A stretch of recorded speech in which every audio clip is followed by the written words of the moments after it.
Agora é licenciamento ambiental. Partidos e ONGs ligadas ao meio ambiente acionaram o STF contra a nova lei, que é defendida por parlamentares ligados ao setor agropecuário. O assunto vai pautar muitas discussões no Congresso este ano. E os pontos principais dessa proposta a gente vê na reportagem. Foram mais de 20 anos de discussões até que, enfim, as regras do licenciamento ambiental fossem atualizadas com uma nova lei geral.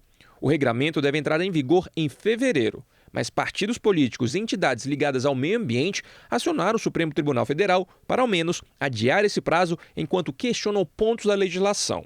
O tema é de interesse de todos os setores produtivos. Representantes do agronegócio lideraram a articulação para aprovação da proposta e derrubada dos vetos que poderiam travar investimentos. A Frente Parlamentar da Agropecuária rebate as críticas à nova lei e afirma que o texto aprovado desburocratiza o processo de concessão de licenças para a produção rural, construção e melhorias de infraestruturas. Nós não abrandamos nenhuma exigência. Não se rediscutiu como é que se mede o impacto no solo.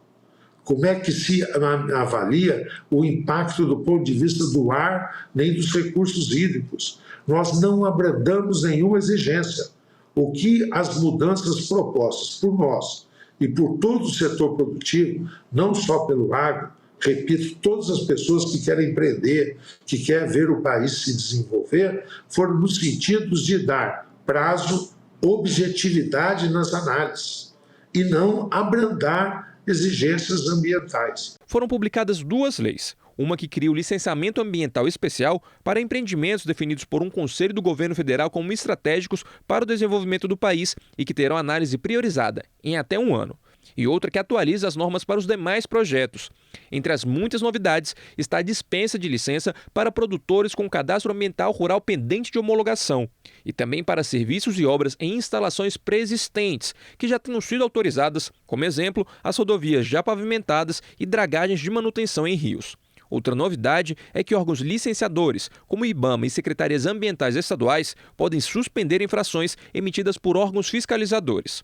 Além da criação da LAC, a licença por adesão e compromisso, a qual passa a ser autodeclaratória para projetos de baixo ou médio potencial poluidor. O que acontece nessa modalidade é que se desloca a fiscalização. Ao invés de fazer uma fiscalização prévia no empreendimento, a fiscalização vem depois de concedida essa licença.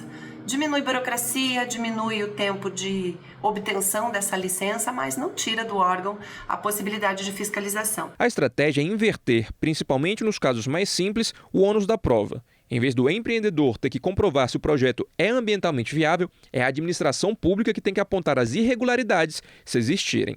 Não existe precedente de país que esteja aí hoje no mercado competindo, que tenha tantas exigências quanto o país impõe aos seus próprios produtores. Então, e essa lei do licenciamento ambiental em nada muda isso aí, porque ela não mexe com todas as normas complementares extravagantes e dessa forma continua valendo. Para fazer desmatamento tem que ter licença, para ter a licença tem que comprovar que tem a reserva, e se não tiver aquilo que a reserva exigir ao menos, nada valerá.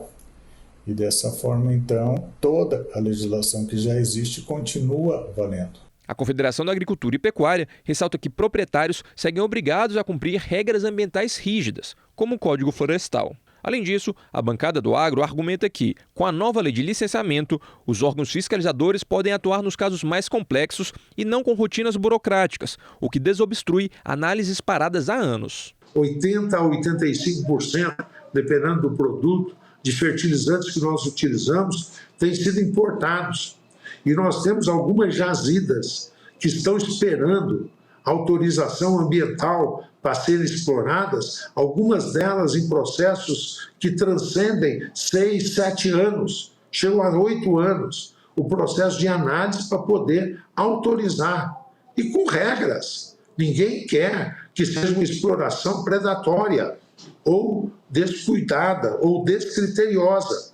Nós estamos buscando exatamente ter essas normas, mas dentro do prazo e dentro de uma objetividade definida. O relator do caso, o ministro Alexandre de Moraes, pediu que o Congresso Nacional e o governo federal se manifestem diante das alegações de inconstitucionalidades.